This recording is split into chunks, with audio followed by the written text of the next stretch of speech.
আসসালামু আলাইকুম, সবাই কেমন আছেন? আশা করি যে যেখানে আছেন আল্লাহর রহমতে ভালো আছেন। আমিও ভালো আছি আলহামদুলিল্লাহ। চলে এলাম আজকে নতুন একটি ভিডিও নিয়ে। তো এখানে হচ্ছে আমি যে স্কার্টটা তৈরি করব, তো সেই স্কার্ট তৈরি করার জন্য এখানে 2 হাত বহরের আমি মোট 4 গজ কাপড় নিয়েছি। এই 4 গজ পরিমাণ কাপড় দিয়ে আমি হচ্ছে 36 ইঞ্চি স্কার্টের লম্বার ঝুল এবং 38 ইঞ্চি কোমরের জন্য আমি আজকে স্কার্টটি কাটিং করব। তো একই নিয়ম ব্যবহার করে আপনারা 36, 38 এবং 40 ইঞ্চি কোমরের জন্য আপনারা স্কার্টটা তৈরি করতে পারবেন। তো এই স্কার্টটা হচ্ছে 4 পার্টের স্কার্ট হবে, 4টা লেয়ারের স্কার্ট তৈরি করব।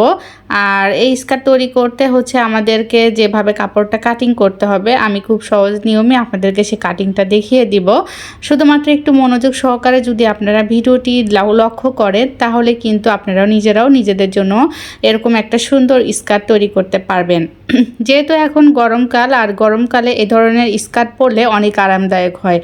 যারা বাসায় একটু ঢিলাঢালা পোশাক পরতে পছন্দ করেন আর গরমকালে মানে একটু টাইট ফিটিং কম পরেন, তারা কিন্তু এই ধরনের স্কার্ট তৈরি করে পরতে পারেন। খুবই আরামদায়ক একটা পোশাক, এবং এই স্কার্ট তৈরি করলে একদম রেডিমেডের মতো দেখতে লাগবে, বোঝাই যাবে না যে এটা বাসায় কেউ তৈরি করেছে।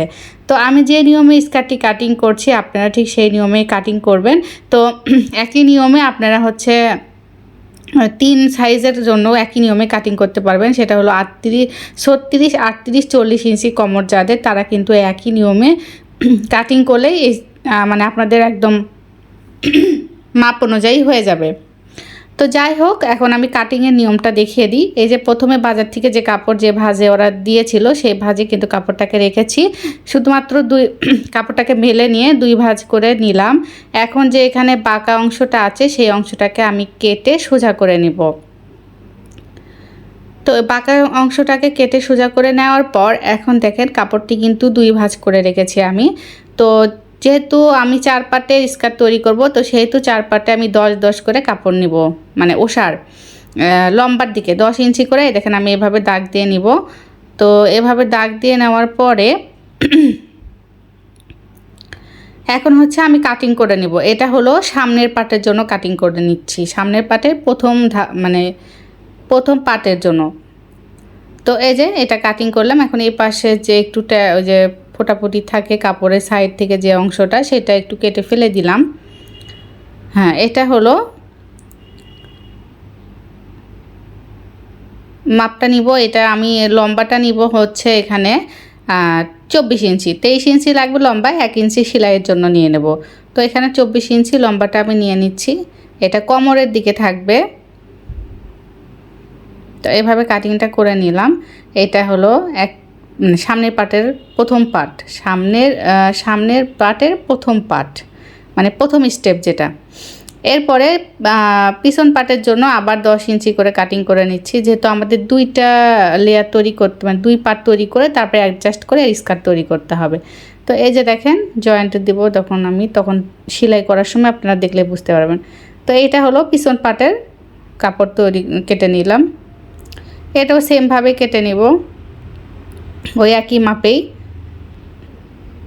তো এই যে এখন আমি এই যে দেখেন ওই একই মাপে 24 ইঞ্চি।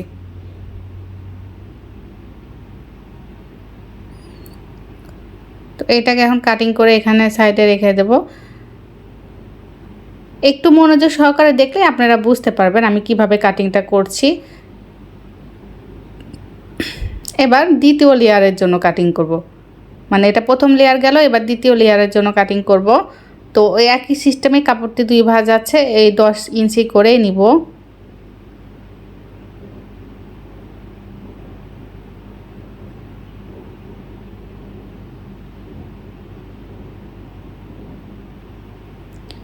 তো এখন আমি এভাবে কাটিং করে নিব।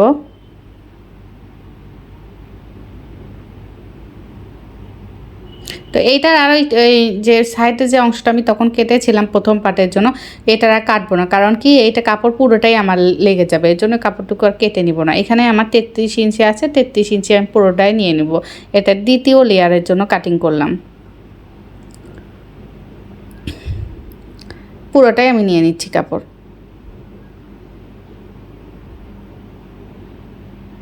এটা এখন রেখে দেব। এই যে দেখেন, এরপরে আবারও একই নিয়মে আমি আবারও ওই 10 ইঞ্চি করেই মাপ দিয়ে দিয়ে আবারও কেটে নেব।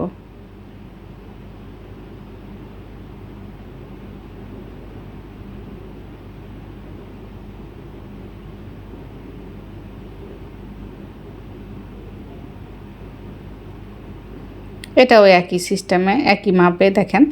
এটা এখন আরেকটা মানে পিছন পাটের জন্য কেটে নিলাম। এই যে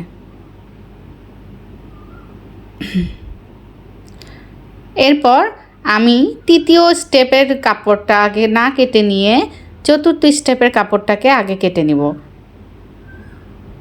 তৃতীয় স্টেপের কাপড়টা আমি পরে কাটবো, আগে চতুর্থ স্টেপের কাপড়টা আগে কেটে নিব তারপরে।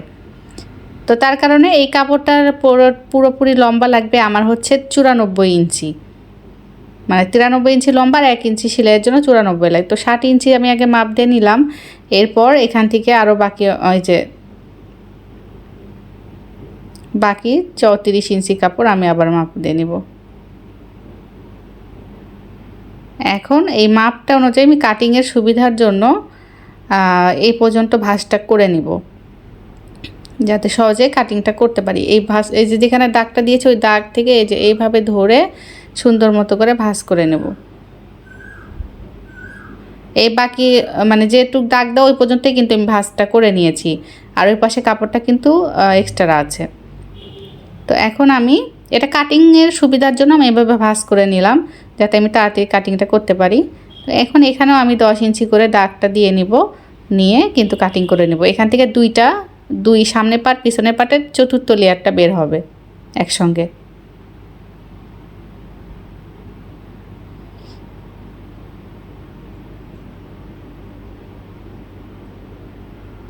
তো আমি কিন্তু দেখে দিচ্ছি যে ওই পাশেরটুকু বাদ দিয়ে কিন্তু আমি ভাঁজটা করে নিয়েছি, মানে যেটুকু পরিমাণ লম্বা আমার প্রয়োজন সেটুকু পরিমাণে নিয়ে নিয়েছি।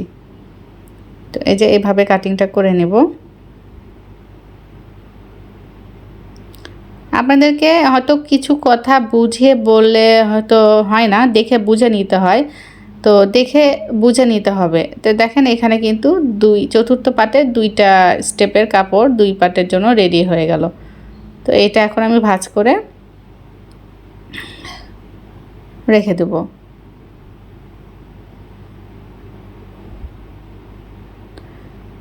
আপনারা যদি মনোযোগ সহকারে ভিডিওটা দেখেন বা নিজেদের বুদ্ধি বিবেচনা দিয়ে বোঝার চেষ্টা করেন, তাহলে অবশ্যই বুঝে যাবেন। আমি কিন্তু খুবই সহজভাবে আপনাদেরকে মাপটা বলে দিয়েছি এবং আপনাদেরকে কাটিং করেও দেখিয়ে দিয়েছি। তো এই যে বাড়তি কাপড় যেটা বাঁচলো সেটাকে এখন আমি মেলে নিলাম। ওটা কিন্তু 2 ভাঁজে ছিল, ওটা এখন মেলে নিয়ে এ পর্যন্ত হলো। এখন আমার তৃতীয় স্টেপের জন্য লাগবে 53 ইঞ্চি, মানে 54 ইঞ্চি 1 ইঞ্চি সেলাই সহকারে। তো 54 ইঞ্চি আমি দাগটা দিয়ে নিলাম, নিয়ে এই যে আমি মাঝখানে এই দাগটা দিয়ে কেটে নিলাম। তো এই তো হয়ে গেল এটা সামনের পাটের। আর বাকি যে কাপড়টুকু থাকলো এটা দিয়ে এখন আরেকটা পাটের জন্য বের করতে হবে, মানে পিছন পাটের জন্য। তো এখানে আবার একটু জয়েন্টে দিতে হবে। এখানে দেখেন এই যে আমি কাপড়টাকে এখানে 49 ইঞ্চি আছে, তো আমাকে এখন 54 ইঞ্চি করতে গেলে আর একটু কাপড় এখানে আমাকে জয়েন্ট দিতে হবে। তো এখান থেকে একটা পাট এই টুকরো কাপড় দিয়ে আমি এখানে যেটুক লাগবে ওইটুক জয়েন্টে দিয়ে নেব।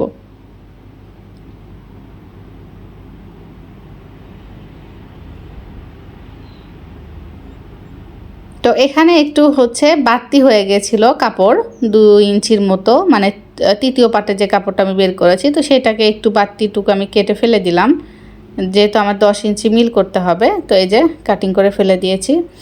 তো দুনো পাটেই ওই একই সিস্টেমে হয়েছিল, মানে তৃতীয় স্টেপে যে কাপড়টা কাটিং করলাম লাস্টের দিকে এসে। তো এখান থেকে যে 10 ইঞ্চি যেহেতু আমার লাগবে সেজন্য আমি 2 ইঞ্চি করে কাপড় এখান থেকে বাড়তি করে রেখে ফেলে দিচ্ছি। আর যদি আপনাদের লম্বাটা পরিমাণ স্কার্টের পরিমাণ দেখা যাচ্ছে কারো 38 ইঞ্চি লাগবে লম্বা, তারা বা কী করবেন, এই 2 ইঞ্চি কাপড়টা ওই প্রথম স্টেপের যে প্রথম পার্ট আমি কাটিং করলাম সেখানে আপনার 12 ইঞ্চি নিয়ে নেবেন। তাহলে কিন্তু এই যে বাড়তি যে 2 ইঞ্চিটা কাপড় ফেলে দিলাম, এইটা ফেলে না দিয়ে ওইদিকে ঝুলটা বাড়তি হয়ে যাবে।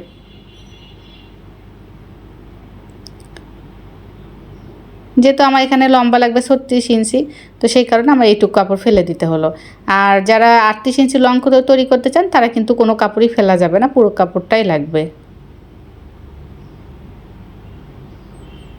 তো এই যে দেখেন প্রথম পার্টের জন্য 4টি স্টেপের কাপড়, এই যে দ্বিতীয় পিছন পার্টের জন্য 4 স্টেপের কাপড়। এইগুলো এখন জয়েন্ট কুচি দিয়ে জয়েন্ট করে আমি 2 পার্ট তৈরি করে তারপরে একদম স্কার্টটা তৈরি হয়ে যাবে। তো আপনাদেরকে বোঝানোর সুবিধার জন্য আমি এখানে মাপটা আবারও লিখে দিয়েছি, আপনারা একটু বুঝে নেবেন। তো এখানে আমার পুরো স্কার্টের লম্বাটা আছে 36 ইঞ্চি, কমর হলো 38 ইঞ্চি। আর সামনের পার্টের নিব, মানে সামনের পার্টের জন্য কাপড় নিব প্রথম স্টেপের জন্য 10 ইঞ্চি লম্বা, আর ওষার নেব 23 ইঞ্চি, তার সঙ্গে 1 ইঞ্চি যোগ করে 24 ইঞ্চি আমি নিয়েছি সেলাইয়ের জন্য। দ্বিতীয় পাটেও 10 ইঞ্চি, তার 33 ইঞ্চি নিব ওষার, তার সাথে 1 ইঞ্চি আমি সেলাইয়ের জন্য নিয়ে 34 ইঞ্চিতে কাটিং করেছি। তৃতীয় পাটে 10 ইঞ্চি নেব লম্বা, 53 ইঞ্চি নিয়েছিলাম, তার সঙ্গে আরেক 1 ইঞ্চি নিয়ে 54 ইঞ্চিতে কাটিং করে দিয়েছি। এরপর চতুর্থ পাটেও একই সিস্টেমে করেছি, আপনারা দেখতে পেয়েছেন। তো এই মাপটা আপনারা একটু মনে করে এই মাপ অনুযায়ী কাটিং করবেন, তাহলে আশা করি আপনারা কিন্তু এরকম একটা সুন্দর স্কার্ট নিজেরাও কাটিং করে তৈরি করতে পারবেন। এরপর হচ্ছে এখানে দেখেন নিচের পিছনের পার্ট, মানে সামনের পার্ট আর পিছনের পার্ট। তো এটা তো সামনের পার্টের মাপটা আপনাদেরকে দেখিয়ে দিলাম, এবার পিছনের পার্টের মাপটা হচ্ছে একই সিস্টেমেই হবে।